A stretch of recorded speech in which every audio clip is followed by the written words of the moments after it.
qué buen tema, porque si algunos dicen Sí. escritor, no, poeta, y entonces dice uno, a veces se tiene la idea, creo yo, Ujú. de que el poeta, primero sí, que es como una categoría Claro. específica y especial, eso una, ¿no? Poeta. Ujú. Pero luego se tiene la idea de que eh, pudiera ser que el escritor es más diverso. Decir Ujú. escritor es, bueno, puede ser Claro. escritor de narrativa, puede ser Ujú. escritor de... Y el poeta es, repito, como esa especificidad. Y a lo mejor habrá quien piense, yo no, que ser poeta es como una categoría Ujú. mejor, especial, Ah, ya. particular.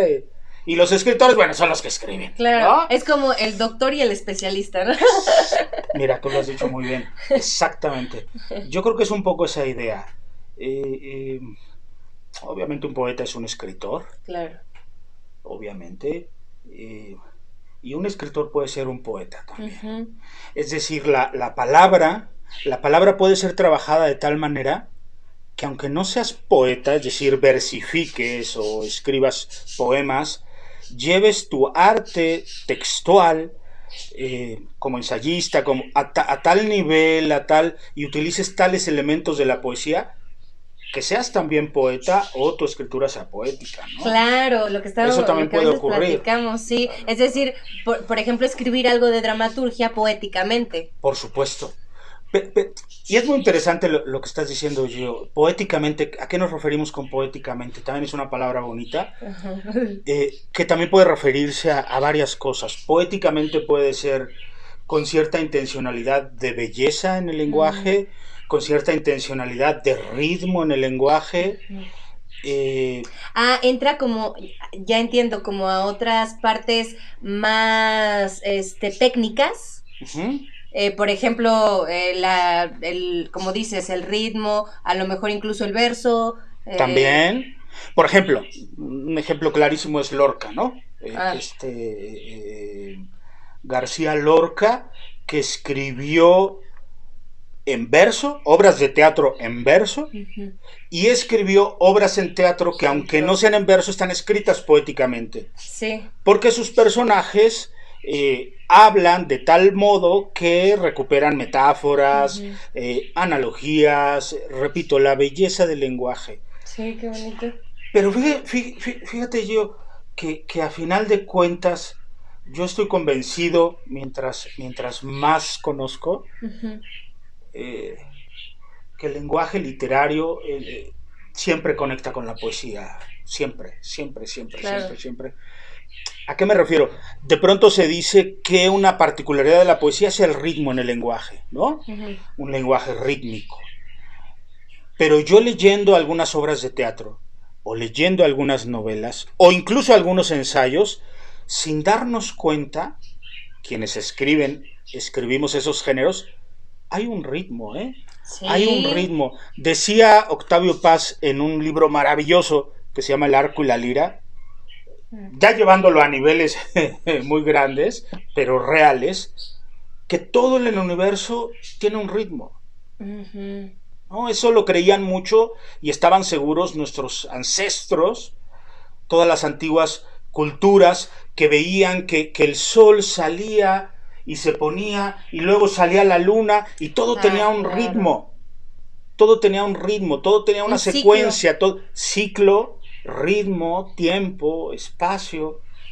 Y entonces todo tiene un ritmo finalmente, Sí. ¿no? Si lo llevamos hasta esos niveles, ya si regresamos a la escritura, repito, podemos leer grandes obras de la literatura de narrativa, Juan Rulfo y Ujú. su Pedro Páramo, Carlos Fuentes y La muerte de Artemio Cruz, en fin, Ujú. estas grandes obras, y, y tratemos de leerlo como leemos un poema, es decir, Ujú. tratando de encontrar la musiquita, y hay música ahí, Sí, es claro. decir, hay poesía.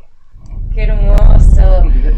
Ok, pues bienvenidos a este programa, maestros michoacanos del arte y la cultura. Tenemos con nosotros, como ustedes acaban de ver, a un gran personaje que solamente es pues la bienvenida a nuestro querido Ernesto Hernández Doblas. Como lo acabamos de comentar, escritor, poeta, bueno, también hace mucho la labor artístico-cultural en la parte de la propaganda, es decir, te dedicas también a impulsar a los artistas de manera artística y bueno, más adelante conoceremos más de su trayectoria.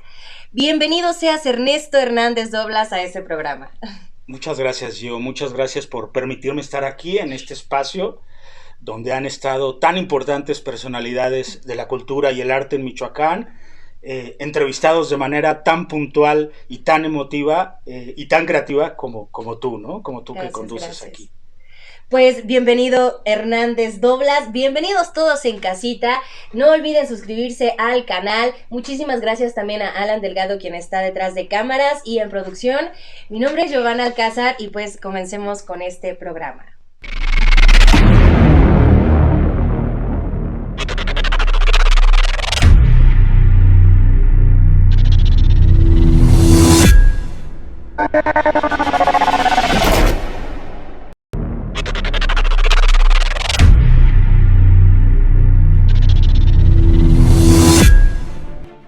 Bueno, querido Ernesto, comenzamos con la pregunta de la infancia y platícanos, ¿quién era Ernesto? ¿Era un niño hiperactivo, más tranquilo?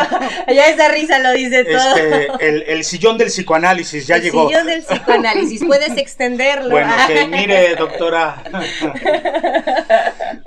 Bien, qué buena pregunta. Qué buena pregunta por varias razones, Gio. Primero porque la infancia, bueno, obviamente es un gran periodo, una gran etapa de todos los seres humanos. Alguien diría por ahí, una vocecita me está diciendo, todas las etapas, Ernesto. Sí, claro. Pero hay unas particularidades de la infancia muy importantes. Bueno, Freud lo sabía. Claro. Infancia es destino, dijo Freud, infancia es destino. Y yo creo que definitivamente la infancia nos marca de una manera tal que yo llegaría a pensar y a creer que lo que hacemos después de la infancia es repetirla y buscarla. Y yo creo que el artista busca la infancia. Yo creo que el arte, por eso es tan intensa esa actividad, el arte es el arte de buscar el reencuentro con nuestra infancia. En muchos sentidos, ¿no? Pero bueno, para no filosofar más e ir a la pregunta, mi infancia, wow. Yo, Ernesto Hernández Doblas, fue un niño muy tímido, wow. Sumamente tímido, apocado, podría decir esa palabra también, lleno de miedos y con experiencias difíciles de... no quiero que se escuchen aquí los violines y que digamos, ya entramos al drama, al melodrama. Pero bueno, así fue mi infancia, claro. Y como la de muchos y muchas, ¿no? Entonces, claro que tuvo sus momentos también maravillosos, pero sí estuvo marcada, yo diría, Gio, por esa particularidad, por esa timidez, apocamiento, miedo al mundo. El mundo siempre me pareció, especialmente a mí, seguramente a todos y a todas, pero especialmente a algunas personas que tenemos estas características, el mundo nos parece demasiado violento, demasiado algo que nos abruma, y sobre todo en la infancia. Eso que le llaman ahora bullying, ¿no? Bueno, yo lo padecí en grado superlativo, y violencia en casa.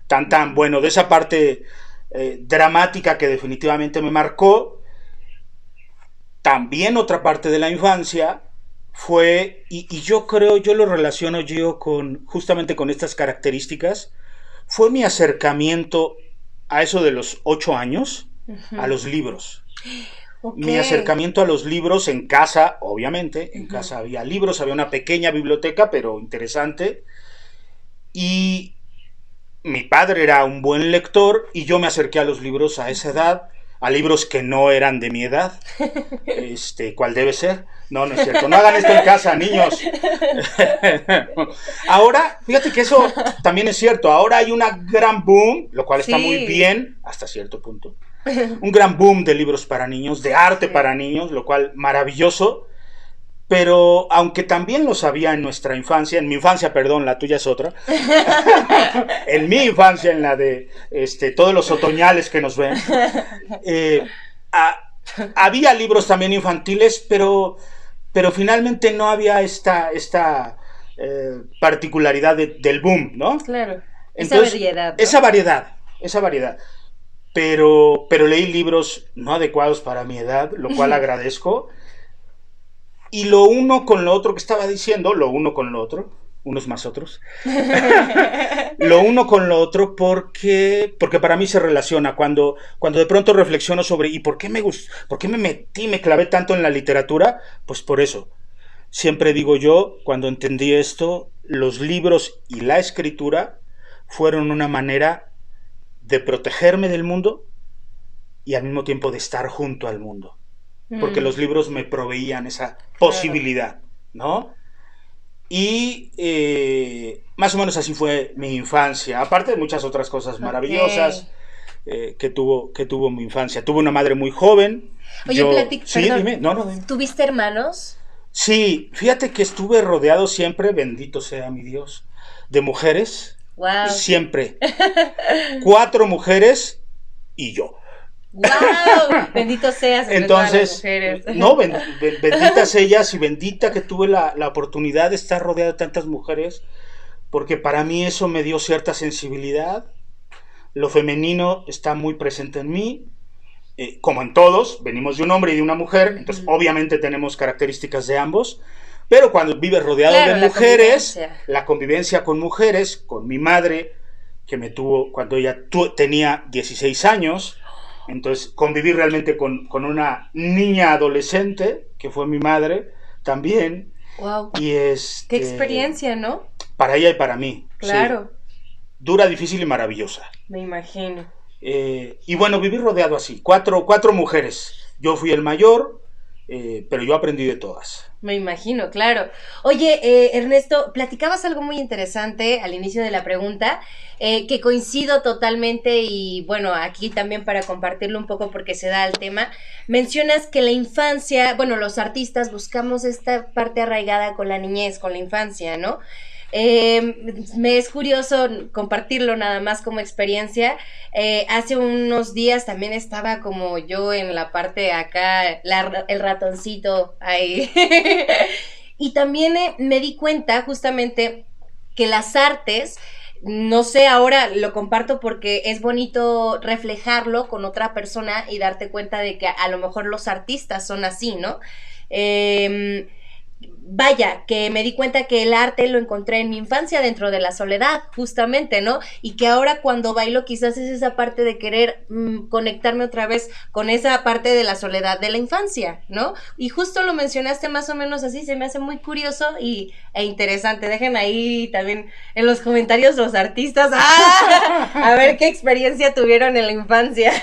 Fíjate que esto es interesante. Sí. Y vamos, como todo en la vida, de pronto hay muchas experiencias distintas. Claro. Seguramente habrá por ahí alguien que diga, no, yo no fui así.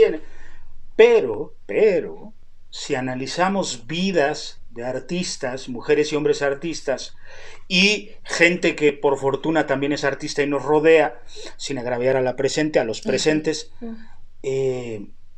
sí, yo creo que hay una característica que se va repitiendo y es esa introspección, es esa necesidad de expresar, pero de pronto no encontramos el cómo, es ese sentirnos más o menos, algunos más, algunos menos, como extraños en el mundo. El mundo se nos hace extraño, sí, un poco loco, dicen que los artistas tienen un poco mucho de loco, yo creo que es verdad. Sí. Y vivimos en mundos así medio raros desde la infancia, la mayoría. Y yo creo que sí, yo estoy convencido de que el arte es una manera, reitero, y como tú también lo apuntas, de conectar, de reconectar con cosas fuertes, importantes, y en especial con ese espacio mágico, terrible, fuerte, que es la infancia.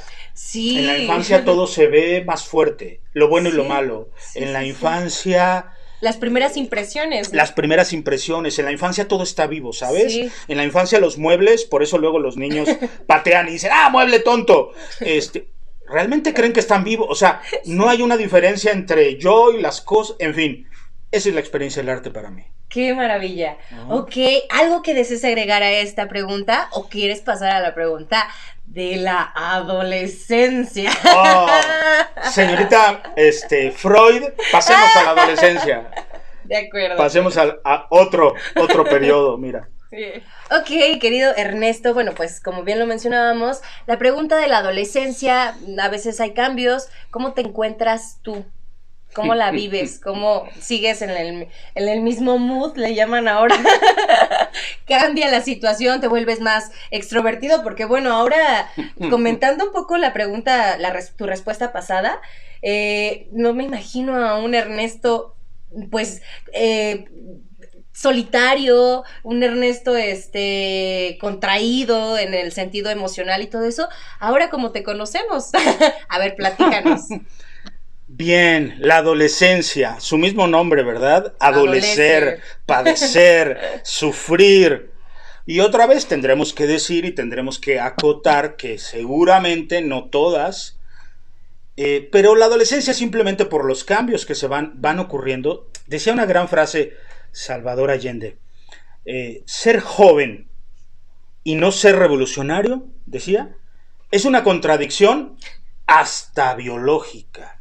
Esta gran frase, la adolescencia es ese periodo en donde todo por dentro, biológicamente, químicamente, se revoluciona de tal manera, las benditas hormonas, por supuesto que tienen mucho que ver, que los adolescentes, cuando estamos en ese momento, no nos hallamos, ¿no? No nos hallamos. Y entonces mi adolescencia, pues fue un poco así.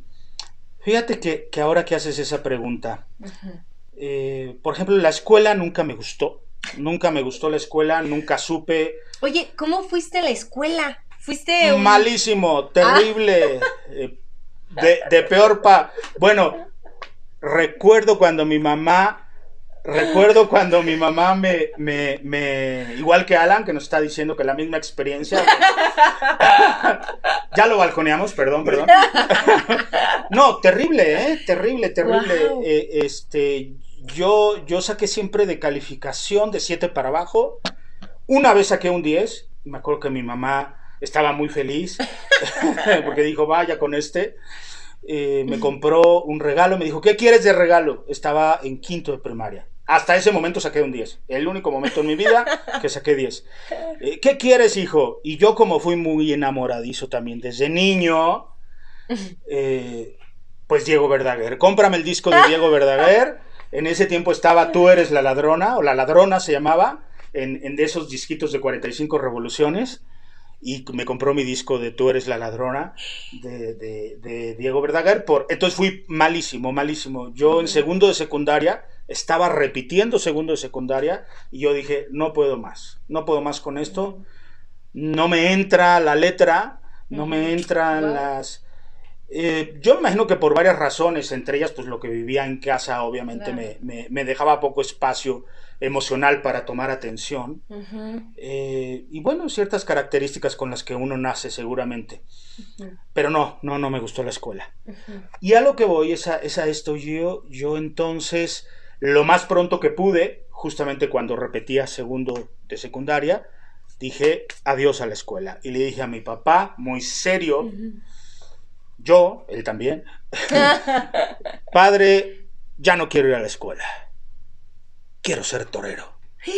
Wow. Entonces me quedó viendo y me dijo muy serio, sí, ¿quieres ser torero? Sí, padre, yo quiero ser torero. No sé, si tú me preguntas de dónde me vino esa idea.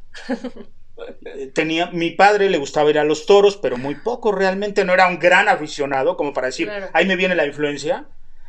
Yo escuchaba pasodobles que tenía en discos, los pasodobles también siempre me han gustado, en discos long play, LP, y yo me imaginaba torear, ¿sabes? Cuando ponía los discos, yo me imaginaba toreando y la gente aplaudiéndome. Total, le dije, padre, le di esa buena nueva, y mi padre, para bien y para mal, ahora que lo veo, me dijo, está bien, sal de la escuela si eso quieres, échale todas las ganas y pues busca cómo se hace eso de ser torero. Entonces yo entro al mundo de la tauromaquia, dejo la escuela para siempre, y entro al mundo de la tauromaquia.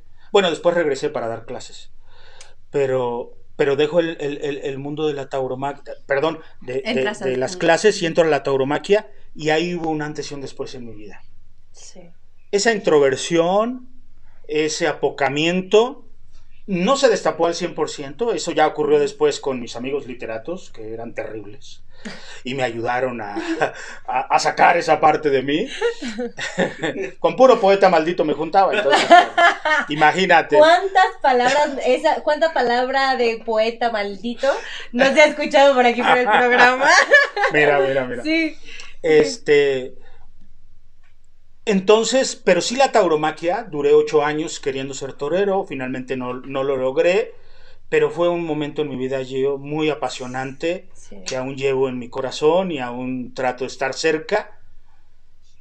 Pero entonces eso, le contaba, fíjate, justamente ayer a mi madre, platicaba con ella y le contaba de cómo esa primera vez que yo toreé, y que por fortuna me fue muy bien, y de ese Ernesto Hernández, de ver a la plaza Monumental, me acuerdo, toreé un festejo, a toda la gente aplaudiéndome, la intensidad de estar frente a un animal bravo, a un animal que te acomete y que quiere devorarte, fue intensísimo, y entonces una parte de mí se rompió, es decir, la parte del Ernesto más tímido, más apocado, más... ¡Wow! Y salió un Ernesto más extrovertido, repito que no totalmente, eso ocurrió después, pero sí empezó a ocurrir cuando yo entré a los toros. O sea, ¿te acuerdas de ese primer instante? Totalmente, como toda primera vez. Claro, la primera impresión. Pero sobre todo en esas primeras veces, hay muchos tipos de primeras veces. Sí. Algunas son importantes, pero no tan intensas. Uh-huh. Pero esta primera vez fue sumamente intensa, entonces la tengo, pero así te la puedo deletrear. Oye, me dijiste anterior a eso que tú te imaginabas en el escenario. ¿Fue tal como te lo imaginaste?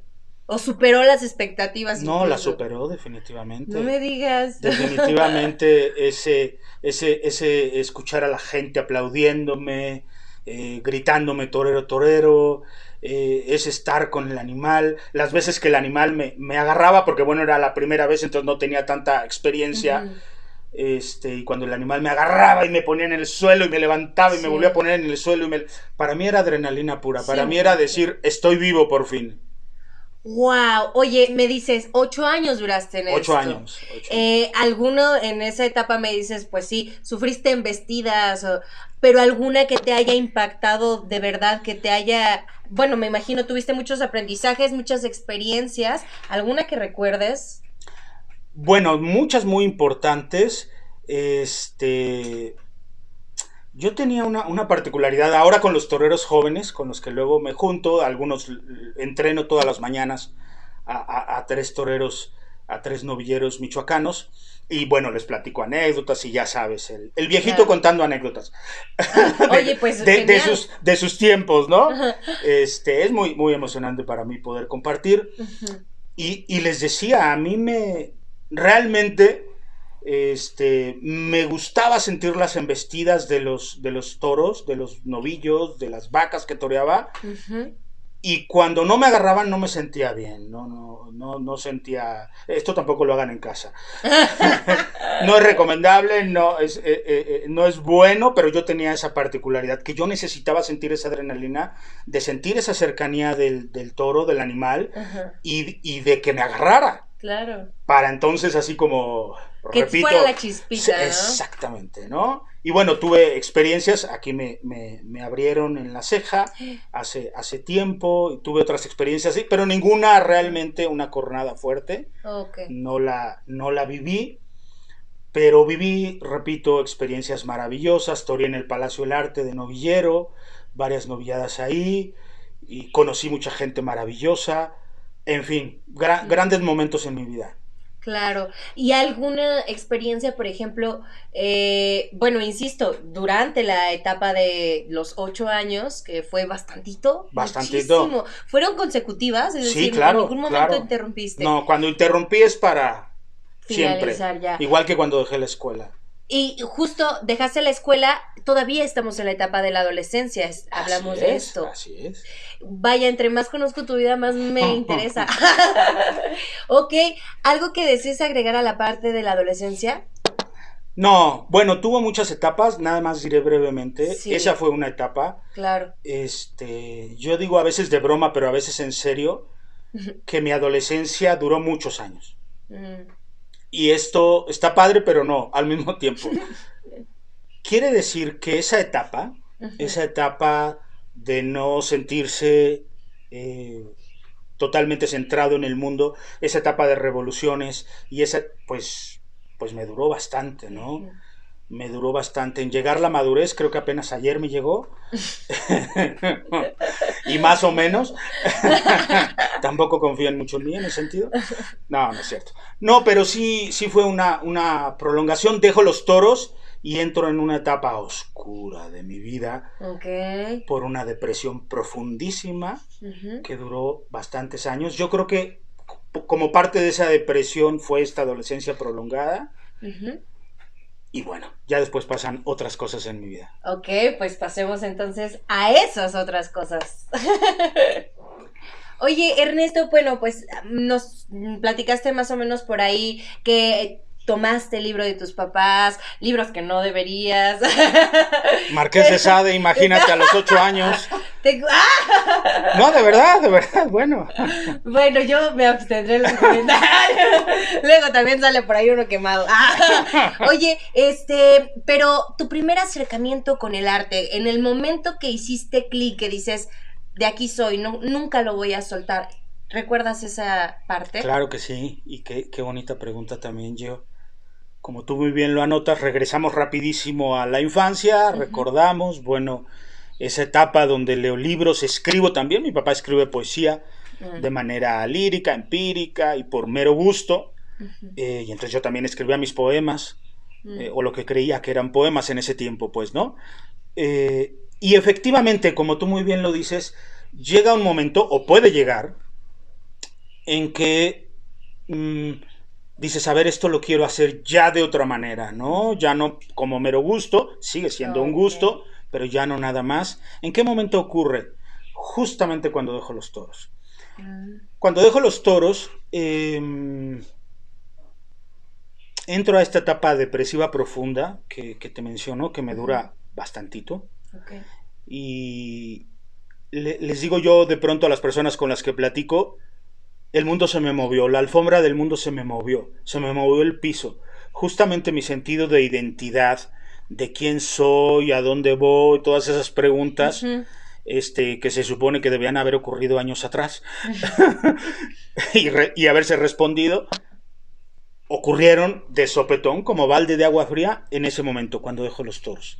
Y digo, ¿y ahora? Me duró un ratito ese y ahora, y ese no encontrar. Me inscribo en la secundaria abierta y la termino. Luego entro a la prepa y veo que es muy difícil y la dejo. Y ando buscando entro a teatro.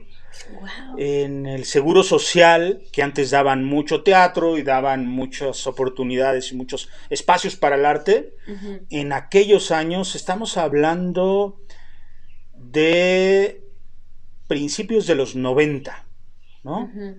Entro ahí a teatro al Seguro Social y bueno, otro parteaguas en mi vida, otro antes y después. Conozco no recuerdo ahorita su apellido del maestro, ¿Cosío?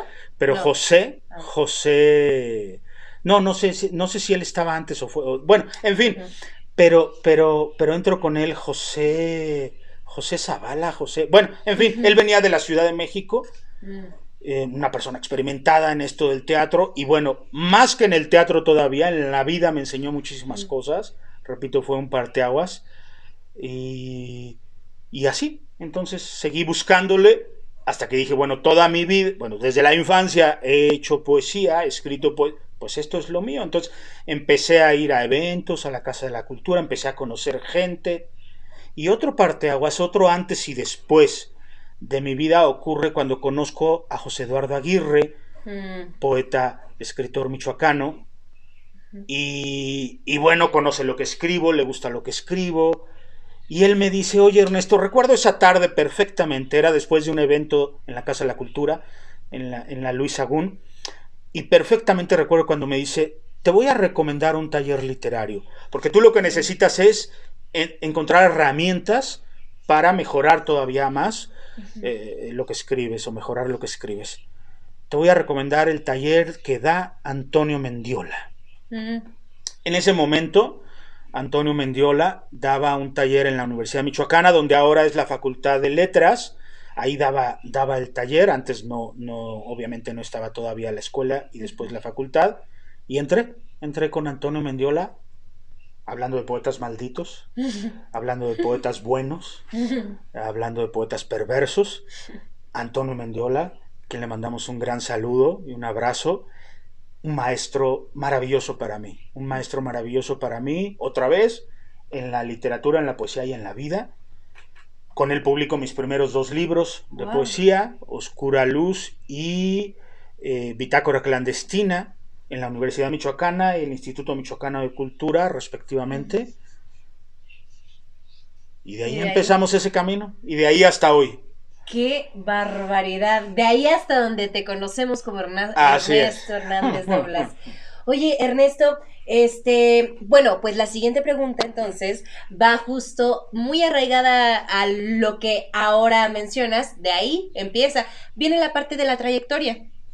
Entonces, ¿en qué momento empiezas a considerar, algunas personas desde que empiezan a hacer sus primeros pininos de, como tú dices, ¿no? De que los guardas bajo la almohada. Claro. Sí, a veces los consideran desde ahí, pero tú a partir de qué momento consideras tu trayectoria como poeta, escritor, etcétera. A ver. Bien. Fíjate que ahí sí no lo tengo tan claro. Ok. Porque todo fue como un continuum, ¿no? Sí. Todo fue como un proceso, aunque voy recordando estos procesos como este de Antonio Mendiola. No recuerdo el momento exacto, Gio, pero sí recuerdo el qué me pregunté y qué me contesté para entrar a esa etapa que tú mencionas. Yo les digo, por medio de una imagen, que yo me vi al espejo y me dije, eres poeta. ¿Pero qué significa esto? No es un acto, aunque parezca, de narcisismo o egocentrismo, que también los artistas deben tenerlo bien afinadito para hacer arte. No se puede hacer arte sin un ego fortalecido, por supuesto. Quiero que me vean, quiero que me escuchen. Quiero exponerlo. Pero también quiero dar algo bueno. No nada más es... hay una mezcla ahí en los artistas de egocentrismo sano, diría yo. Bueno... Pero no se trata en este momento de eso, sino que yo me miré al espejo, me dije, eres poeta. ¿Pero qué significa esto? Significa que supe en ese momento, no te sé decir exactamente cómo ni por qué, que iba a ser poeta para toda la vida. Oh. Es decir, pasara lo que pasara, publicara o no, yo iba a dedicarme a eso hasta el final de mis días, número 1.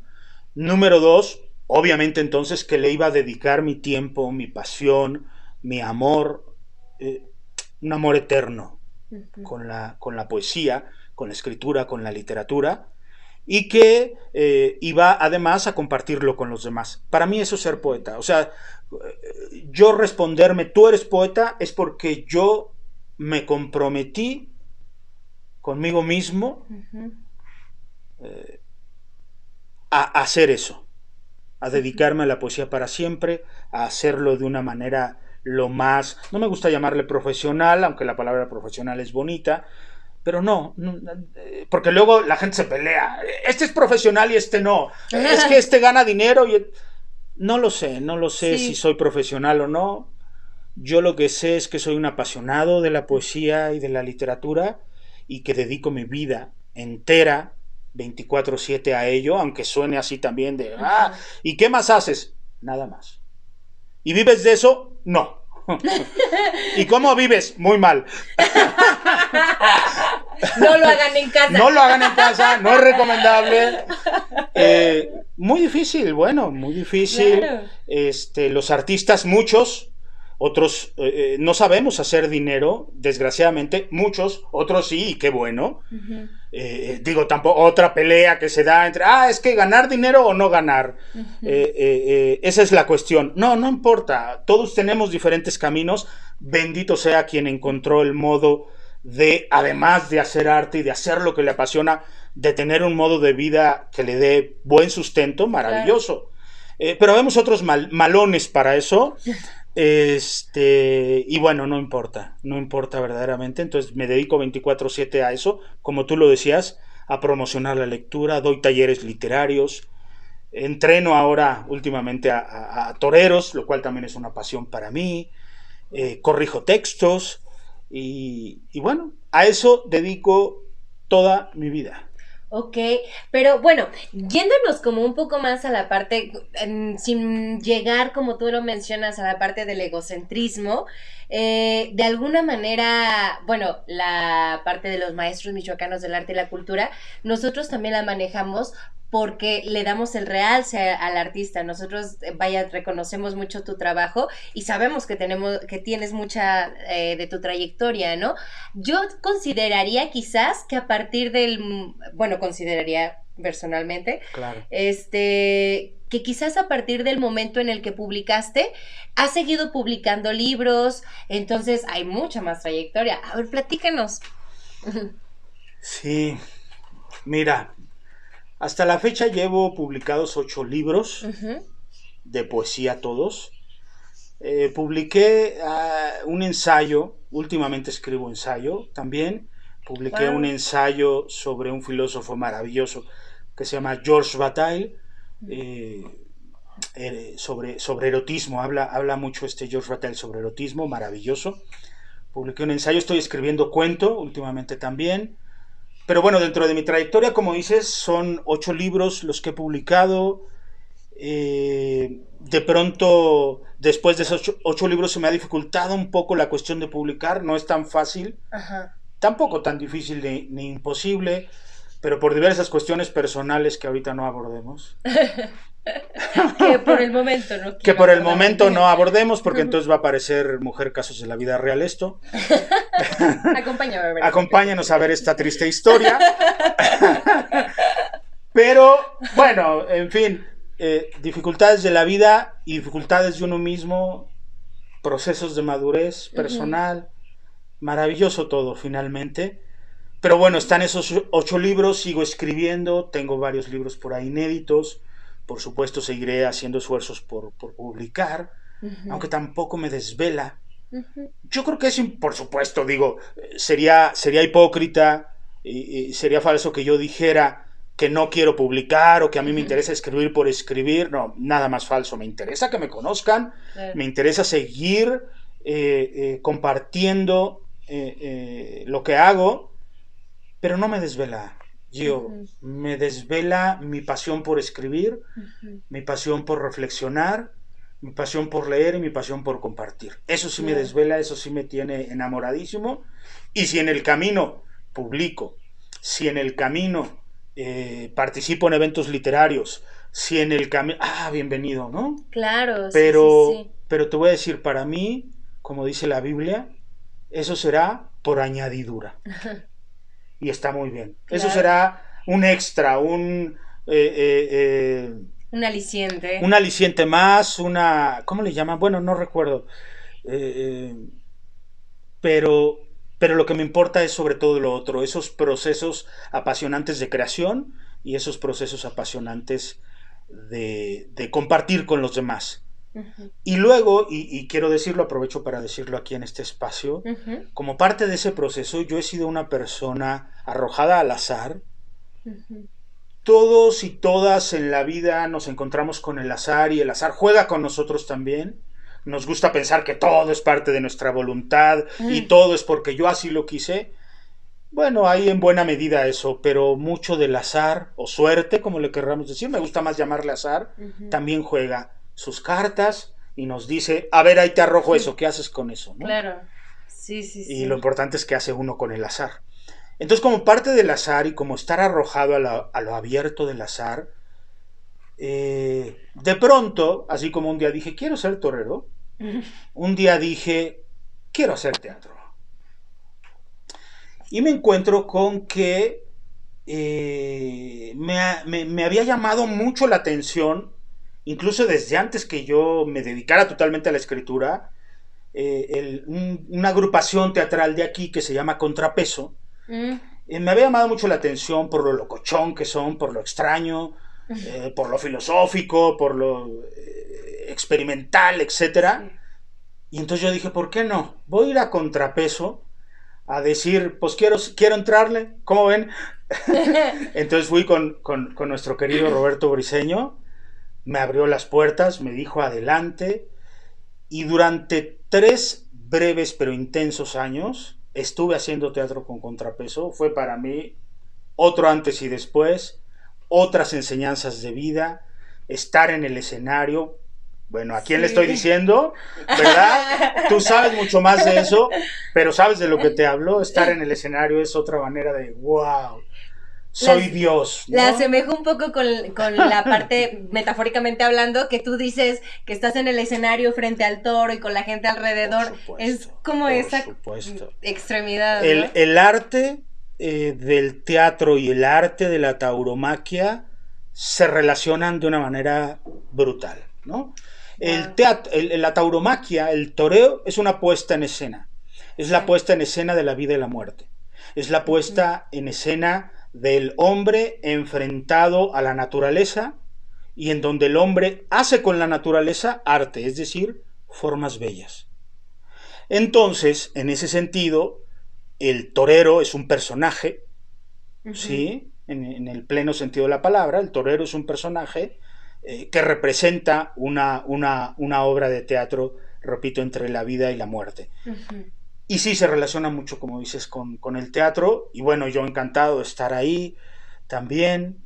Hicimos ahí algunas cosas. Luego tuve la oportunidad, esto como parte de mi trayectoria, por esto lo estoy diciendo, bienvenido. Aunque no como poeta, pero en esta trayectoria azarosa, laberíntica y locochona. De tu vida. De mi vida. Y luego tuve la oportunidad de pronto, un día, otra vez el azar, Adrián González Camargo, director de aquí de Morelia, director de cine, entra y me ve. Estábamos ensayando Zapata, fue en aquellos años de 2010 y demás, y los centenario y bicentenario. Estábamos ensayando Zapata de Mauricio Magdaleno, y me vio y me dijo, yo te quiero para mi primer película. ¿Le entras? Y, hombre, pues claro.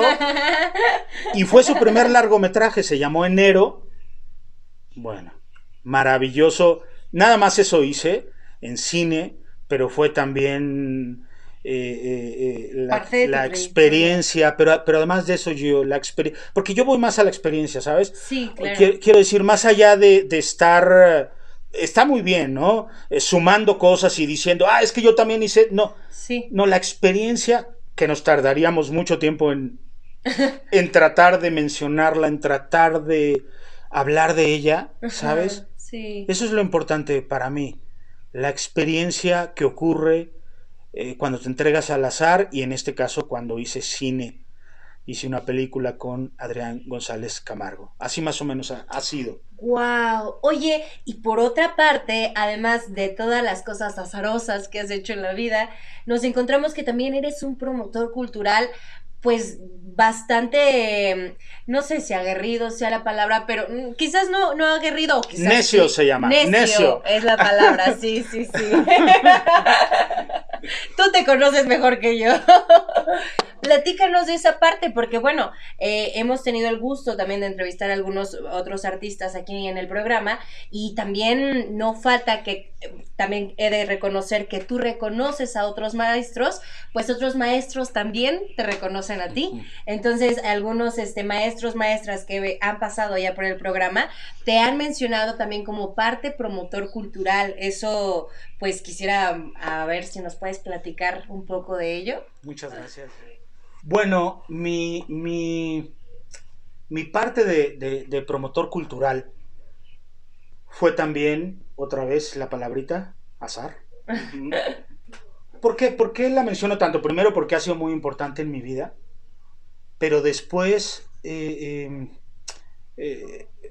porque es real. Esto quiere decir que hay muchas cosas que no es que yo las haya buscado. Cuando digo azar, entre otras cosas, me refiero a no es que yo lo busqué. La vida de pronto, vuelvo a repetir, te avienta los dados y te dice, este es el número que cayó, haz algo. Eso me fascina a mí. Más que proyectar algo con conciencia, planeado, a algunos les saldrá bien eso y qué bueno. Claro. Mi vida se ha desarrollado, yo diría que desde la infancia, otra vez hablamos de la infancia, mi vida se ha desarrollado así. Más que, repito, voy a planear, voy a hacer, de vez en cuando es necesario, yo lo sé, pero ha ocurrido más bien así. Entonces la parte de la promoción cultural ocurrió porque necesitaba trabajo. Wow. Perdón, los artistas también comemos. Disculpen las molestias que esto le ocasiona. No es verdad que comemos solo de los aplausos. No, el artista vive el aplauso y con que le digas bien, eres bueno. No, nada más, no. O con que nos promocionen y nos invite las instituciones a sus eventos y muchas gracias, like, pero comemos. Y hay que trabajar y hay que comer. Entonces en ese tiempo, bueno, ¿qué hay que hacer? Y un buen amigo, todo es colectivo, Gio. Eso es una de las cosas que he aprendido últimamente, sobre todo los últimos años de mi vida. Todo es colectivo, nadie hace nada solo, nadie. Aunque algunos se crean acá genios o genios malditos o la fregada, hablando de los malditos. No. Todo lo realmente importante se hace junto, para y con otros y otras. Entonces, bueno, por medio de un amigo, Ramón Lara, que trabaja en la Secretaría de Cultura, escritor, él daba un taller literario por parte de un programa que se llama Fomento a la Lectura, que después yo fui coordinador de ese programa en 2 ocasiones. Wow. Pero conocí a este amigo, Ramón Lara, y bueno, no me encontraba desempleado, como seguido pasa también con los artistas, o bueno, con algunos. En general. Entonces me encontraba desempleado y bueno, buscando, él me dice, oye, yo voy a dejar este taller que doy por parte de Fomento a la Lectura, porque en ese momento él se hizo cargo del programa, entonces pues no puedo, ni quiero, por ética, estar en esos 2 lados. ¿Qué te parece si tú lo das? Dije, maravilloso, pues es un trabajo, es una buena oportunidad, y ahí empecé a encontrar el apasionante mundo y el apasionante gusto de compartir lo que uno sabe a otros y a otras. Y además fue muy interesante, Gio, porque mi primera vez, otra vez hablando de las primeras veces, fue en la cárcel. Era un taller literario en el Francisco J. Mújica, que antes estaba allá por la salida a Mil Cumbres, ya después lo derribaron, lo destruyeron las autoridades. Durante 5 años di un taller literario ahí para compañeros que estaban recluidos. Fue extraordinaria la experiencia, muy extraordinaria. Es otra parte, otro programa, otro espacio para hablar de ello y de todas las experiencias que yo ahí viví. Pero a partir de ahí, yo puedo decir que encontré el gusto, esa otra vocación que es la de promotor cultural, y empecé a trabajar en eso, y entonces di talleres literarios.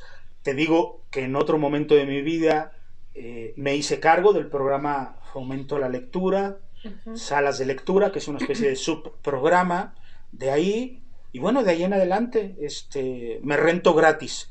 No es cierto. No, bueno, como sabemos esto es, y también lo entiendo, ¿no? Si hacemos hincapié, porque de pronto esta idea de que los artistas viven del arte y eso ha permitido que mucha gente crea, y es muy real esto, no es una broma, crea que, bueno, nada más con aplausos o demás, y no haya apoyos verdaderos y suficientes, no haya pago para lo que hacemos. Esto que hacemos los artistas, los pintores, los músicos, los teatreros y teatreras y demás, es fruto de un esfuerzo, es fruto de un trabajo, y ya vemos quienes tenemos toda nuestra vida en ello. Entonces yo creo que sería lo más lógico en este mundo capitalista, ¿verdad? sería lo más lógico que recibiéramos como contribución una remuneración, ¿no? Claro. Ya no sé si llamarle pago, ¿no? Una remuneración a lo que hacemos. Claro. Desgraciadamente no se da mucho eso, no es muy frecuente. Entonces por eso el énfasis, pero a la vez, todo artista, yo sí creo que tenemos, no le llamaría obligación, pero sí tenemos ese espíritu de dar sin la cuestión económica también, ¿no? Por supuesto, de entregar ese conocimiento, esa experiencia por el gozo de hacerlo, ¿no? Así es. Entonces también esa combinación es interesante y es importante. Y yo, bueno, como muchos y muchas compañeros artistas, pues he hecho también esta promoción cultural de esas maneras y ha sido muy apasionante, yo. Sí. Bueno, Ernesto, mencionas varias cosas importantes que se me hacen justo importantes recalcar. Aludiendo un poco al libro de Milán Kundera, de La insoportable levedad del ser, mencionas un poco la parte del azar, del destino, de toda esta parte que tú de alguna manera no tienes en tus manos para controlar, ¿no? Milán Kundera mencionaba, creo que estaría muy de acuerdo contigo, mencionaba que vivimos bajo la creencia de que justo tenemos como todo bajo control, pero que hay cosas que incluso personas que no conocemos, circunstancias que no están, ni siquiera inmiscuidas con nosotros, llegan a repercutir en nuestra vida para que nosotros tomemos acciones ante ellas que ni siquiera tenemos como nada que ver, ¿no? Como el aleteo de la mariposa que tiene el efecto mariposa, el efecto mariposa, ¿no? Toda esta parte me encanta, me llama mucho la atención.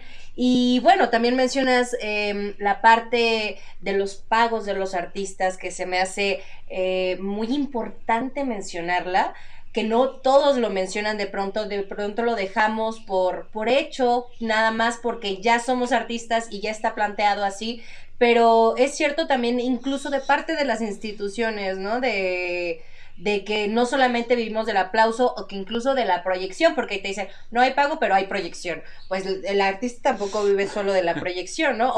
Bueno, a Ernesto ya todos lo conocen, que qué más proyección necesita, ¿no? Entonces, bueno, te agradezco que tus comentarios respecto a... Y bueno, vamos a pasar entonces a la parte de anécdotas. Mencionas también la parte de la cárcel. A mí me encantaría que si tienes alguna anécdota de ahí, nos platicaras algo. Cierto que quizás necesitaríamos todo un programa para abordar el tema, pero debe de ser toda una experiencia diferente trabajar ahí, ¿no? ¿Puedes platicarnos alguna de ellas y si tienes alguna otra de tu vida? Gracias, yo.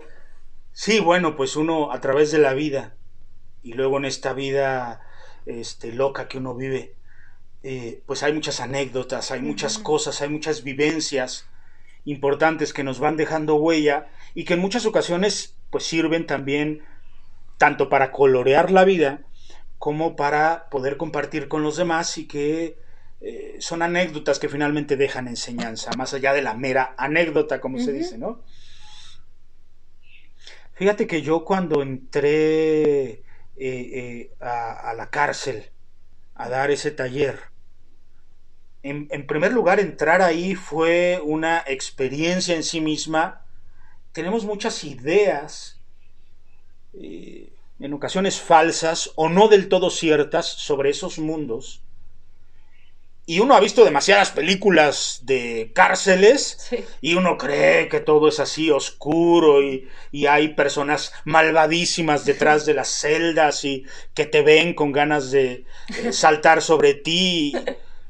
No, la verdad es que es más humano, más terrenal y más interesante que eso que luego muestran muchas películas.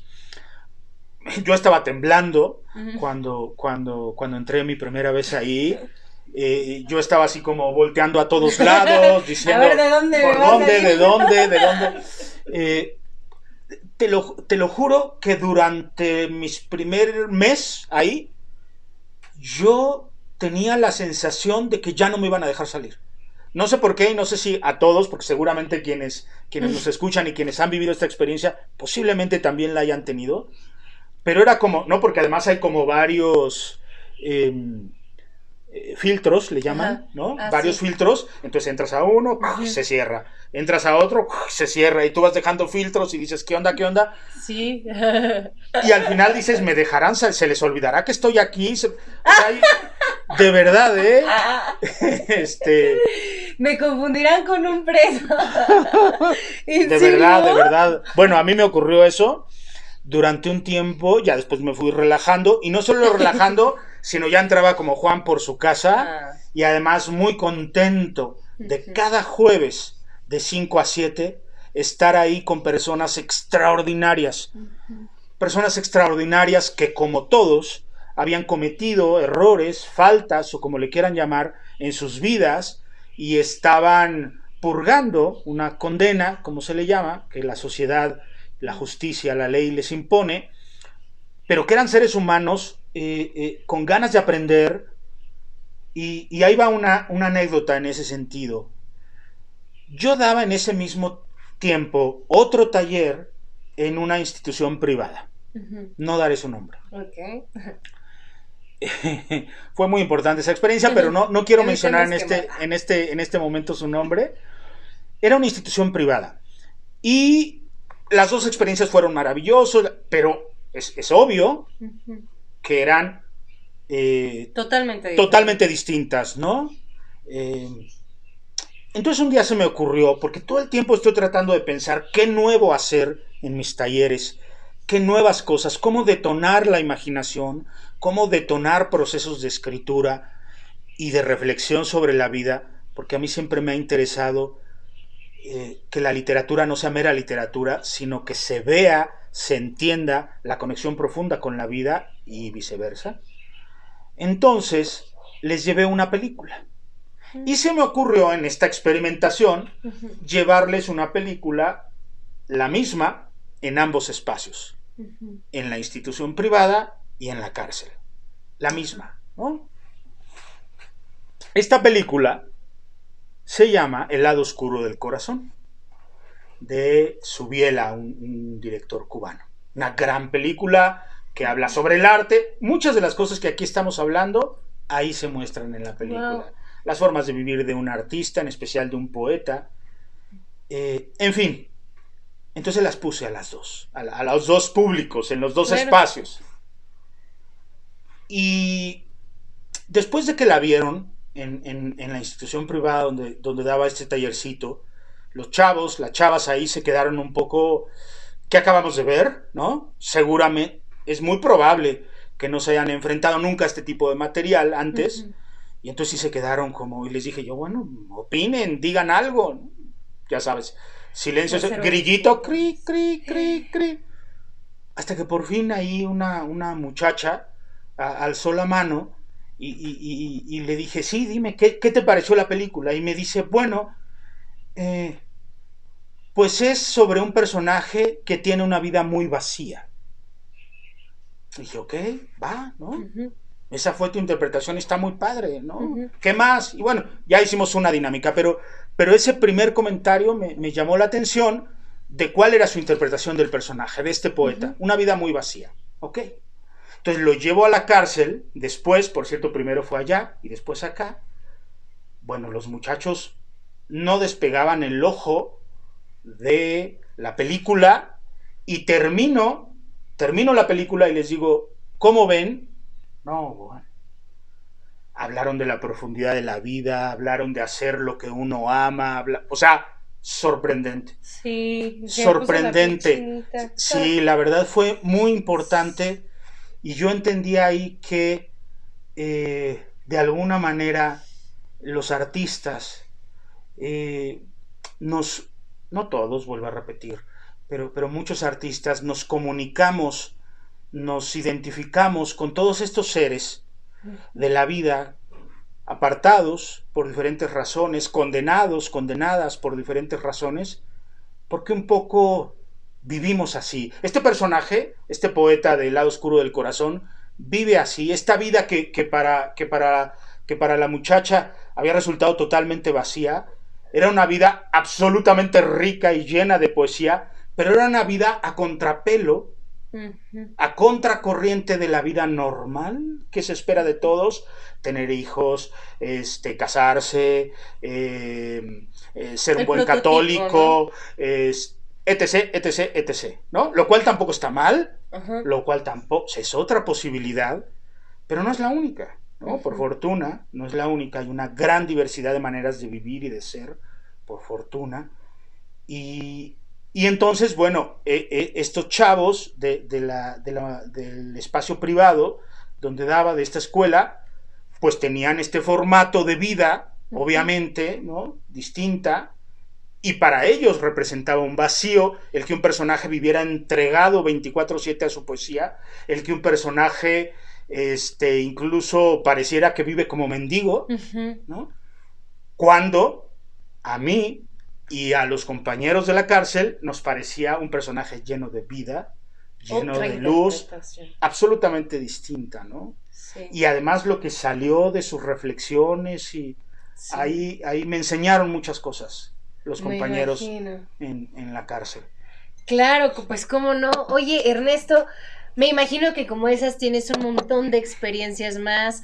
Desafortunadamente el tiempo del programa, a pesar de que es 1 hora, se nos va rapidísimo. Como ya viste, pues es un rato bastante ameno. ¿Cómo te la pasaste? Claro, no, mira, yo, aparte de lo ameno, que es importante, es decir, una ligereza, claro, una manera relajada de relacionarnos por medio de esta entrevista, aparte de eso, de verdad, y ustedes, y tú, ustedes, Alan, que está detrás de cámaras, ustedes lo saben, no son comunes estos espacios, no son comunes.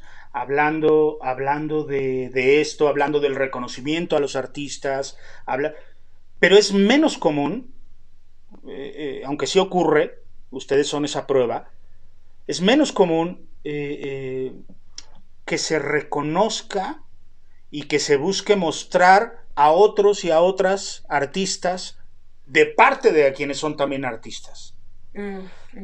Es una labor muy importante, es una labor hermosa que yo les agradezco a ambos.